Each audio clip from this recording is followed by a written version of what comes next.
그 요가 수련을 하는 분들, 또 좌도 밀교를 하는 분들, 수련가들 가운데 쿤달리니가 됐다는 분들이 많은데요. 쿤달리니 참 얘기 많이 들어봤습니다. 예전에 그 흥미롭게 이것도 신통력만큼이나 참 흥미로운 참 호사가들이 늘 하는 얘기인데요. 쿤달리니라는 게 있고 그게 정신수행에 실질적으로 진보에 도움이 됩니까? 일단 쿤달리니가 뭔지 정립을 할 필요가 있다고 생각합니다.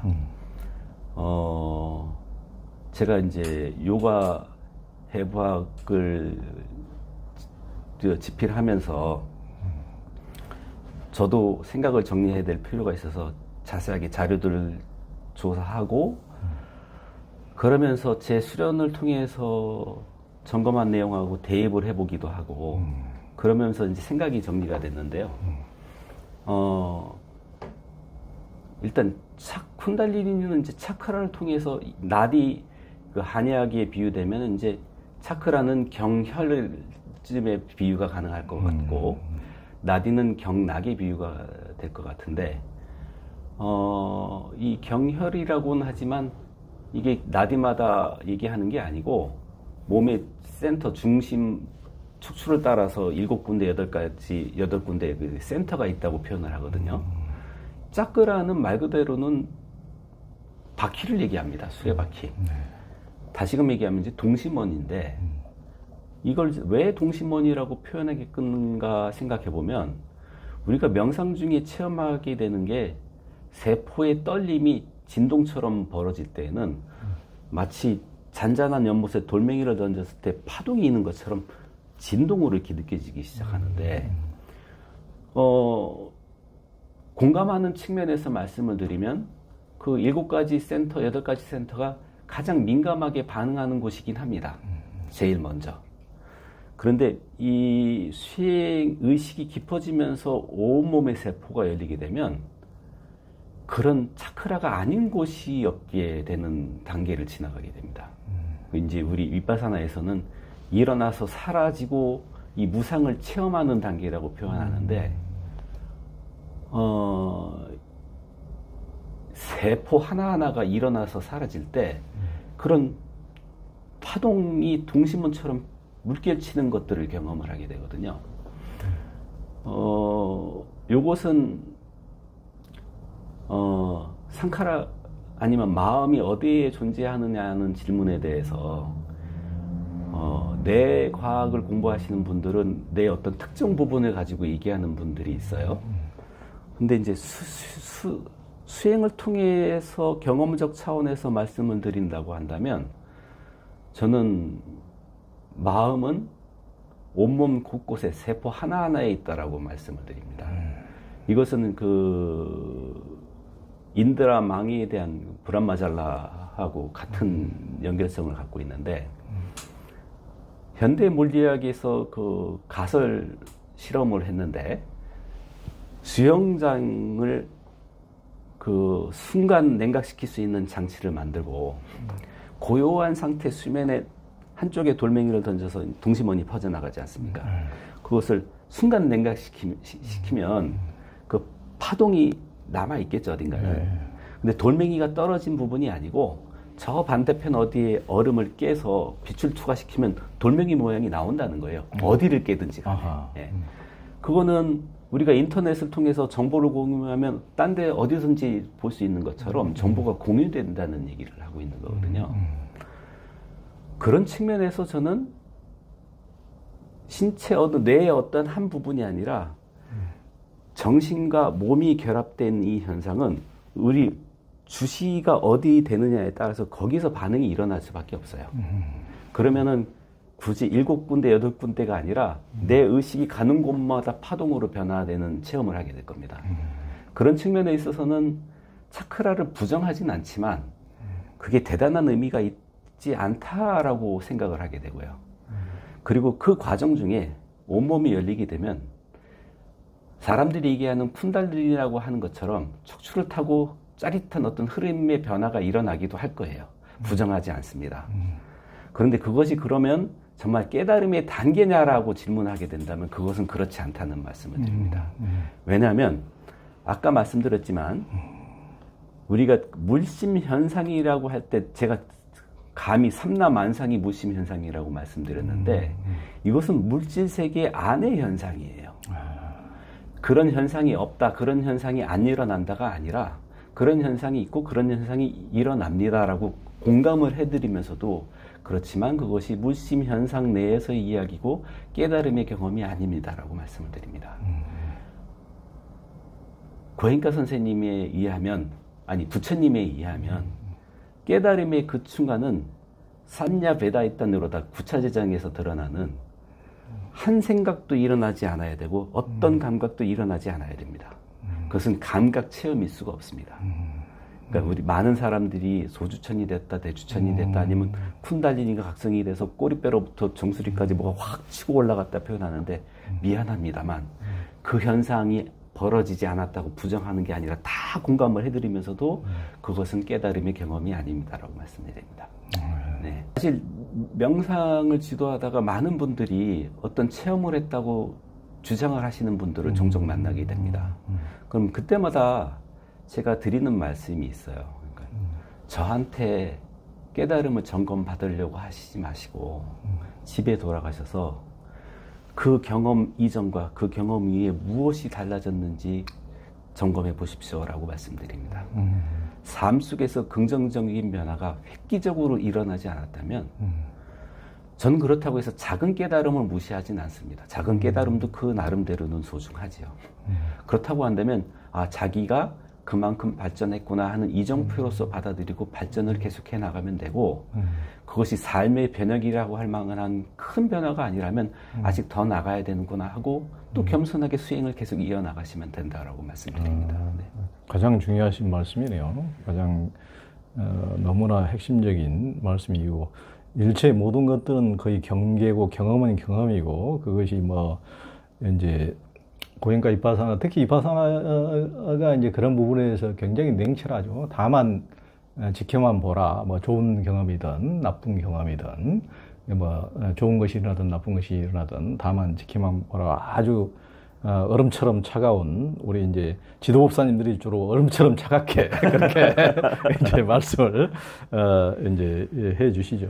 그런데 그러면 쿤달리니나 이런 걸 이제 얘기하다 보니까 저도 한 뭐 7, 8년 전에 이제 1년 또 아파가지고 신문사를 쉬면서 리시케시에 가가지고 몇 개월 동안 있으면서 거기 뭐 또 요가에 궁금증도 생기고 해가지고 제일 큰 요가 아시람에 좀 머물면서 봤더니 거기에 그 크리아 요가 코스를 뭐 한 이제 뭐 보름인가 이렇게 하더라고. 저는 근데 거기서 해필 하던 것이 그런 거여서 그걸 뭐 이제 그게 솔직히 뭔지도 잘 모르고 이제 그걸 했더니 굉장히 나중에 봤더니 막 요가의 왕도라 그러면서 거의 전 세계 요가 센터 운영자들이 거기 그런 수련을 많이 하더라고요.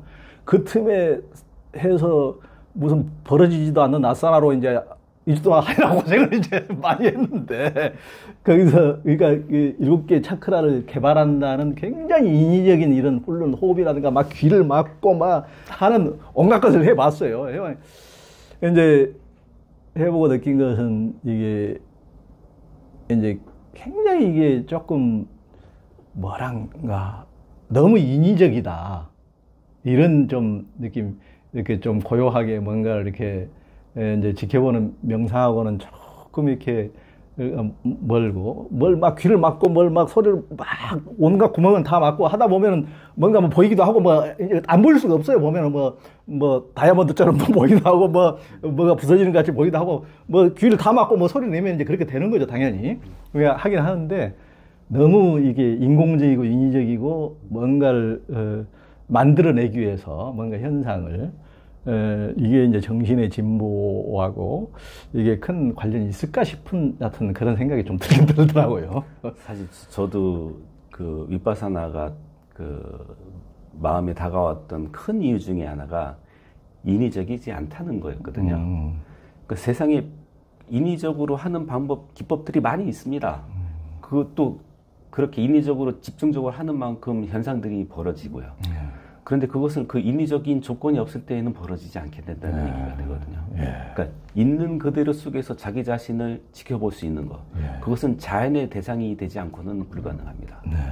호흡이 됐든 내 몸에 일어나는 감각이 됐든 그래야만 무의식에 가라앉아 있던 것들이 자연적으로 떠오르게 되지 인위적인 틀은 또 하나의 인위적인 내용들을 만들어낼 수밖에 없거든요. 그렇죠. 현대인이 이제 건강 정보와 먹거리에 얼마나 관심이 많은지 텔레비전 프로그램들을 봐도 알 수가 있는데요. 참선이나 명상하는 분들이 너무 정신적인 것에만 치중한다면은 요즘 요가는 몸에만 치중하는 느낌도 좀 많이 드는데요. 요가 철학이 규정한 인간의 몸을 보면은 신체와 정신, 영적인 면 모든 것을 아우르고 있다는 것을 알 수가 있는데요. 인도 철학 이제 요가 철학에서는 인간의 몸을 어떻게 이제 설명할 수 있습니까? 베단트에서 말하는 인간의 몸을 5가지 겹 또는 층으로 이렇게 설명한다고 말씀드렸었는데, 첫 번째가 음식을 먹어서 활동하는 육체적인 몸을 의미합니다. 근데 이제 이 사람들은 그것을 섬세하게 내면으로 들어가는 과정으로 설명을 했는데요. 육체적인 몸에서 한꺼풀 더 들어가면 뿌라나야마 고샤라고 뿌라나가 흐르는, 즉 생체 에너지가 흐르는 몸을 이야기를 했습니다. 뿌라나를 굳이 한의학에 비유를 한다면 그 경락이다 경혈에 흐르는 기라고 표현할 수도 있겠습니다. 비유를 할 수 있겠습니다. 그래서 좀 더 섬세한 차원에서 우리 몸이 육체적인 몸뿐만 아니라 그런 에너지가 흐르고 있는 몸이다라고 봤던 것이고요.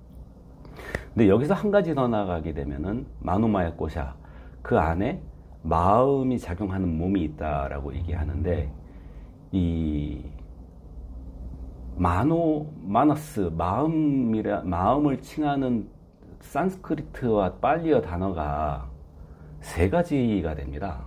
그러니까 불교에서는 심의식할 때 심을 찢다로 표현하고 있고, 의를 마너스라고 표현하고 있고, 식을 윈냐나라고 표현하고 있죠.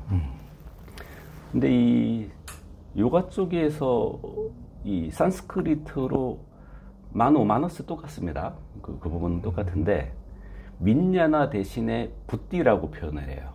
지성 이렇게 얘기를 하는데, 불교에서는 강목 스님도 거의 동의어처럼 사용한다. 이 심의식에 대응하는 윈냐너 마나스 찌따를 거의 동의어처럼 사용한다고 하는데, 동의어처럼 사용하면 한 단어로 쓰지 왜 굳이 나눠서 썼을까라는 질문을 제가 스스로에게 던져봤었어요. 그래서 산스크리트 인도 철학에서는 어떻게 차이가 되는지 찾아봤더니, 인도 논리학 니아야에서 그 분류를 시도해 놓은 부분을 발견을 했습니다. 그래서 제가 그 부분을 가지고 제가 공부하는 내용하고 한번 대입을 시켜봤더니,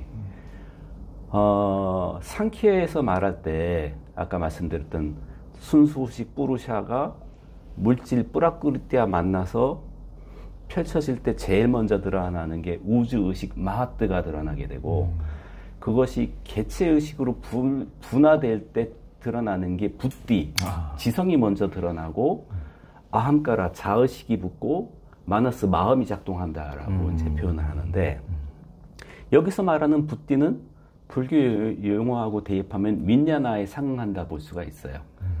알아차림, 의식 이렇게 얘기할 수가 있죠.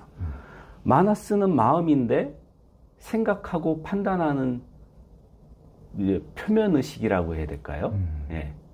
주로 알아차리는 기능을 하긴 하지만 생각이 일어나고 있고, 근데 찌따는 거기에 기억이 추가될 때 찌따라고 얘기한대요. 부띠 마나스에 기억이 추가가 되면은 찌따라고 얘기한다는 거예요. 무슨 얘기냐면,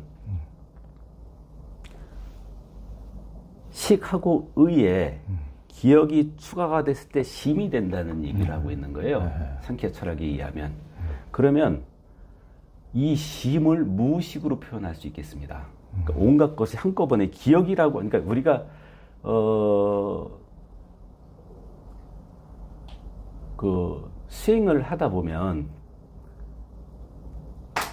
지금 여기서 호흡을 지켜보거나 감각을 지켜보고 있는 상태에서 떠오르는 생각은 과거에 대한 기억 아니면 미래에 대한 상상이 되겠지만, 네, 어떤 것을 생각해서 분별을 할 때 좋다 나쁘다라고 판별할 수 있는 거는 기억이, 그러니까 선언된 경험과 정보가 없이는 그게 가능하지가 않거든요. 그러니까 선언된 경험과 정보는 기억을 바탕으로 합니다. 네.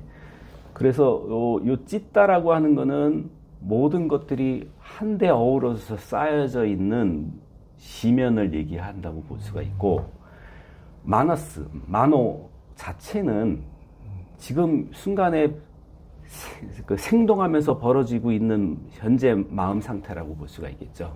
지금 현실 속에서 생동하는 마음 상태의 만호까지는 몸을 다루는 요가 수련으로도 체험이 가능하고 안정시키는 데 도움을 받을 수 있다고 봅니다. 네.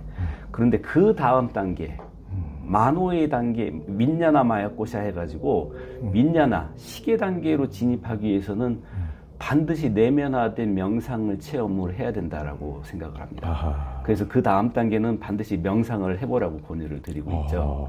그러니까 우리가 생활하면서 자꾸 분리된 사고를 하다 보니까 건강 생각하면 운동을 해야 된다고 생각해서 열심히 뛰지만 허기진 마음이 충족되지 않는 경험들을 많은 사람들이 하고 있거든요.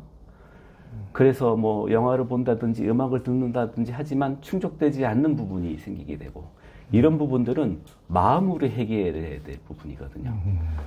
파스칼이라는 철학자가 뭐라 그랬냐면, 우리 사람들이 행복하지 못하는 이유는 방 안에 혼자 고요히 머물 줄 모르기 때문이라는 표현을 했습니다. 그 말은 뭐냐면, 혼자 있을 때 자기 자신을, 다시 말씀드리면 자기 몸과 마음이 결합돼서 벌어지는 현상을 편안하게 지켜보지 못하기 때문이라는 얘기가 되거든요.